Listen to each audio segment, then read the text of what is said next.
Buenos dias, bora para as nossas notícias do mundo do automobilismo. Semana do GP do Qatar, antepenúltimo da Fórmula 1, então tem muita coisa para falar da Fórmula 1, temos coisa da WEC também para falar. Vamos para frente aí, tem bastante coisa, bora lá.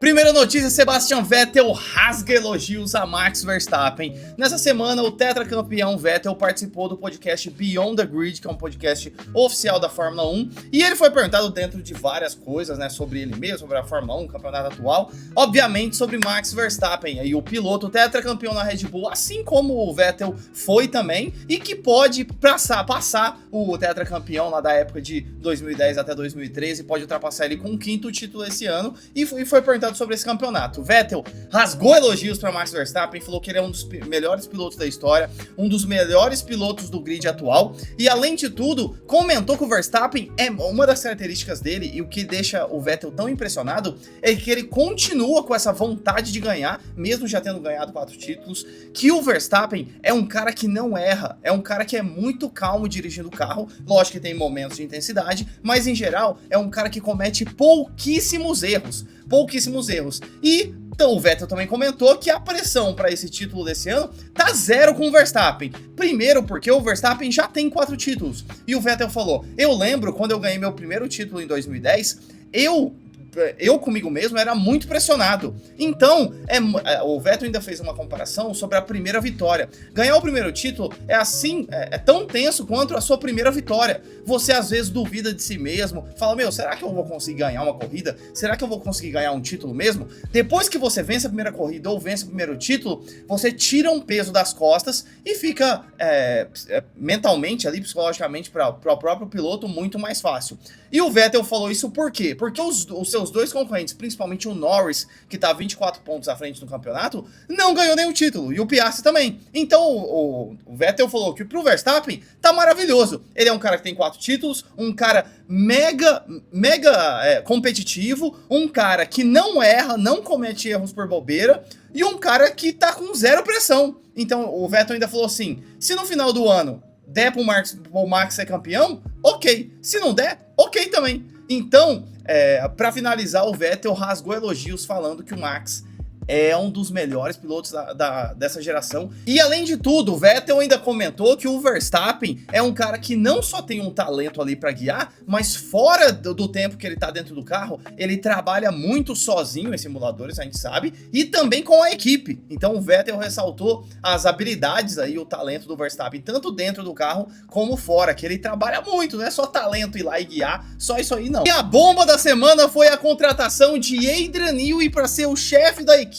da Aston Martin. Na verdade, uma mudança de cargo, né? Porque o Adrian Newey já tinha saído da Red Bull na última temporada para ser o cara e o gênio, o designer técnico ali, o cara da aerodinâmica, na verdade, todo o chefe técnico da equipe, pro carro do novo regulamento de 2026. Então o Adrian Newey saiu da Red Bull, cumpriu o período ali de jardinagem, que é esse gardening period ali, esse gardening leaving, que é o período que eles chamam, que é quando uma pessoa técnica, um team principal, um chefe de equipe, uma pessoa com um cargo muito chave sai de uma equipe ou da própria FIA, para ele ir para outra equipe, ele tem que passar por um período sem trabalhar, um período ali que ele não tá contribuindo com essa equipe nova que ele vai. Por quê? Para não ficar levando um leve trás de informação de um lado para o outro, para proteger principalmente a equipe ou a FIA, né, que esse funcionário tá saindo. Então o Adrian Newey cumpriu esse papel e o ano que vem ele começa de vez na Aston Martin. Ele já tá atuando pro desenvolvimento do carro, mas o ano que vem começaria de vez. E aí essa semana tivemos aí várias bombas, na verdade. Primeiro com o Andy Cowell, que é o atual team principal da equipe, não vinha numa relação de vento em popa aí com o Lawrence Stroll, que é o dono aí da Aston Martin, então já vinha sendo cogitado uma demissão dele, ou uma saída dele como team principal, e o nome de Christian Horner foi ventilado, e aí a gente ficou pensando, o Christian Horner não se dava bem com o Adrian Newey, apesar de que esses tempos aí pareceu que eles tão ok a relação dos dois, mas não tava muito boa essa relação. Depois, possibilidades do Verstappen para 2027 da Aston Martin, e o Verstappen e os Verstappen não estavam, no final ali, não estavam tão bem com o Christian Horner, mas foi ventilada essa possibilidade. E aí, do nada, a Aston Martin vem, do nada mesmo, vem anunciar essa mudança de cargo, na verdade. Então o Adrian Newey passa de chefe técnico para team principal, então é a pessoa que vai estar ali na linha de frente nos finais de semana, com entrevistas com os pilotos, o chefão da equipe. E o Andy Cowell não foi demitido, ele continua na Aston Martin, só que ele vai ficar mais na parte técnica, principalmente de motores, que é a parte que ele domina aqui, ele tem um histórico aí da Mercedes. E ele vai ficar muito focado na nova parceria da Aston Martin com a unidade de potência sendo da Honda a partir de 2026, já que a atual é vinda da Mercedes. E além disso, com as fornecedoras também de combustíveis, de lubrificantes que patrocinam a equipe. E aqui eu gostaria de trazer algumas reflexões e um pé atrás que eu tô em relação a tudo isso. Por quê?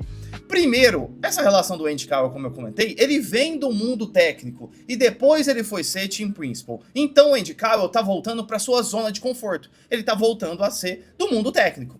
Ok, agora vem o meu ponto. Será que o Adrian Newey vai ser uma boa sendo team principal? Porque eu às vezes olho essas coisas e penso assim, sabe aquele jogador, vou falar aqui do Brasil, que é o de futebol, sabe aquele jogador de futebol que foi um artilheiro, que mandou muito, que foi uma estrela, aí ele inventa de virar técnico, aí ele inventa de, depois que termina a carreira, vai ser técnico de um time? Nem, na verdade, na maioria das vezes, um ótimo jogador não é um bom técnico, porque são cargos diferentes. Um é um cargo de fazedor, um cargo de um cara que está atuando numa excelência muito alta. O cargo de técnico é um cargo de liderança, são outras habilidades, é muito diferente. E aqui vem o meu ponto. O Adrian Newey, apesar de ser o chefe da parte técnica ali, ele também liderava pessoas, que obviamente tem as suas características, só que a fortaleza, o que o Adrian Newey é bom, é na parte técnica. Agora, ele vai ser o team principal. O team principal é o cara que tá ali na linha de frente. É o cara do business. É o cara dos negócios. Um pouquinho de tudo. É o cara que vai falar com os pilotos. É o cara que vai falar com a imprensa. É o cara que vai ser pressionado nas entrevistas. É o cara que vai falar quando tiver bom e tiver ruim. O Adrian Newey, antes da Red Bull, ele tinha umas entrevistas assim. Mas não era ele o foco. O foco era o Christian Horner. Agora, será que o Adrian Newey vai atuar bem nessa posição? Será que a gente não tá tirando um cara de um lugar que é o lugar dele? Ele é o gênio da engenharia desde a década de 90. Pra que vai tirar o cara dali? Aí eu também concordo que tem um pouco, provavelmente, do ego do Adrian Newey, que queria essa posição de estar na linha de frente e tal, que é mais bonito, né? O ego fica do tamanho do mundo. Então, acho que é um mix de várias coisas. O Adrian Newey queria ir, o Lance Stroll viu, e o cara é um gênio, né? O Adrian Newey, então deu esse poder pra ele pra testar. Só que as minhas dúvidas são, isso pode ser um tiro no pé da Aston Martin e do próprio Adrian Newey. Mas só esperando pra ver o que vai acontecer, né? Lógico que são hipóteses aqui, mas eu confesso, não sei vocês, deixem nos comentários, eu tenho esse receio muito grande. Um exemplo que eu posso dar disso é o Mattia Binotto, que era o cara, começou na década de 90 na Ferrari, trabalhou do lado do Schumacher na Ferrari, depois ele virou cara de motores, um cara com um conhecimento técnico muito bom na parte de motor, e aí foi virar team principal da Ferrari. Foi uma tristeza total. Você entende? Agora ele tá na Sauber, a Sauber nesse momento, não se espera muito, mas e o ano que vem na Audi? Como vai ser o Mattia Binotto? Foi criticado pra caramba nos anos dele de Ferrari.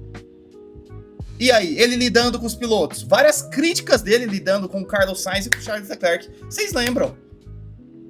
Cara, então assim, Adrian Newey é um gênio. Na parte técnica ele é sensacional. Mas como team principal, eu confesso que tenho muitas ressalvas, muito receio, vamos dizer assim. Mas vamos ver se na prática ele realmente manda bem ou a tendência vai seguir. Um cara técnico tem que ficar no lugar que ele performa melhor.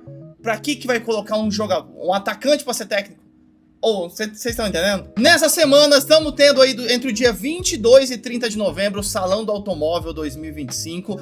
E estamos com o stand do Rolex, 6 horas de São Paulo, da WEC, lá no Salão do Automóvel. Onde, nessa semana, também foi lançado um novo setor para o Rolex 6 horas de São Paulo, que vai acontecer em julho de 2026, que é o setor The Place to Be. É uma área VIP com mais de 10 mil metros quadrados, 2 andares, com vista tanto para a parte ali do final do oeste do Sena, no final do oeste do Sena, curva do Sol, reta oposta, a descida do lago, Laranjinha, Pinheirinho, a junção, o mergulho, a ferradura. Tem uma visão quase 360 do Autódromo de Interlagos e, além disso, com várias áreas de conforto, que é o que uma área VIP pede, né? Vamos ter ilhas gastronômicas, onde vai ter em cada ilha remetendo a culinária e sabores e a culinária de países onde a WEC passa. Então vai ter a massa italiana, o churrasco texano, vai ter a comida oriental ali do Japão e de vários outros lugares do mundo aí que a WEC passa. Além disso, vai ter uma parte de Game Zone, vai ter uma Game Zone,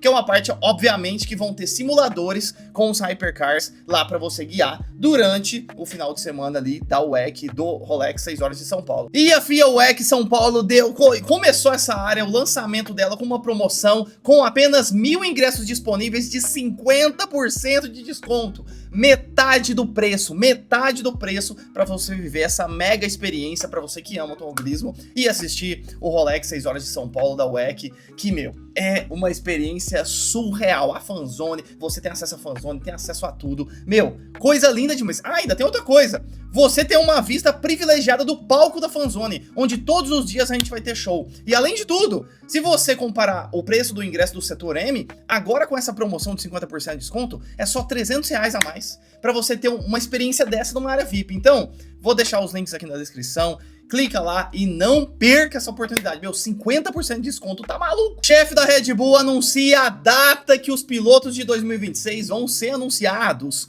Durante o GP de Las Vegas, Helmut Marko, que é o consultor aí da Red Bull, que tá há 800 anos na equipe, falou que o anúncio do companheiro de equipe do Verstappen, né, porque óbvio que o Verstappen vai continuar, que o companheiro de equipe do Max seria anunciado após Abu Dhabi, ou seja, depois que acabar a temporada 2025. Porém, essa semana aí, o Lohan Mekies, que é o atual team principal, atual chefe da equipe ali da Red Bull, falou que o anúncio da dupla de pilotos para 2026 será feito depois do GP do Qatar, semana que vem. Então, já que o Verstappen tá garantido, esse final de semana no Qatar vai ter uma mega pressão para cima do Tsunoda, se bem que eu acho que as coisas já estão decididas. Mas o Tsunoda vem mais uma vez pressionado para esse final de semana e o grande favorito a entrar no lugar do piloto aí japonês é o Isaac Hadjar, vice-campeão da Fórmula 2 ano passado, perdendo pro nosso menino Bortoleto, que foi o campeão.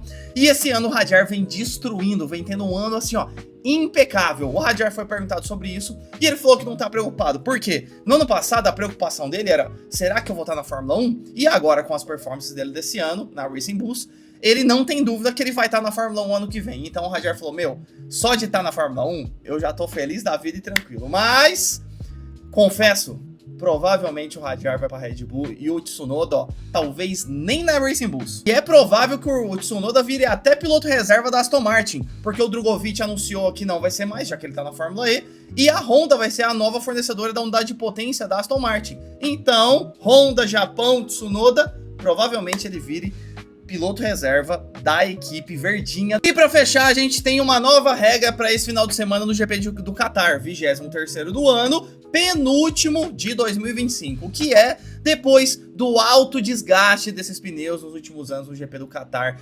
Problemas ano retrasado com as zebras, que acabavam desgastando mais ainda os pneus e danificando muito os pneus de todos os pilotos e tudo mais, causando até alguns furos ali de pneu, algumas coisas assim. Pro ano passado, eles arredondaram mais essas zebras, não tivemos tanto problema, porém, a gente tá nesse ano, a Pirelli lutando sobre forçar um pouco mais os pilotos a desgastarem mais os pneus, tanto que testaram até o C6 esse ano, uma nova gama aí de pneus mais macios ainda que o C5. Pro ano que vem já falaram que não vão testar esse C6, então a Pirelli já fez até isso esse ano. Num GP de Mônaco colocou 2 paradas obrigatórias, também não deu nada certo, só que agora pro GP do Qatar eles colocaram uma nova regra. A Pirelli e a Fórmula 1 estão testando coisas para ver se fica mais competitivo. O que eles vão testar dessa vez é um limite de 25 voltas por jogo de pneu nesse final de semana. Eles já testaram ano retrasado um limite de 18 voltas no GP do Qatar, não deu muito certo, e agora eles vão para 25. Então, se o GP do Qatar tem 57 voltas, o GP mesmo, na sprint isso não vale, né, porque é uma corrida mais curta.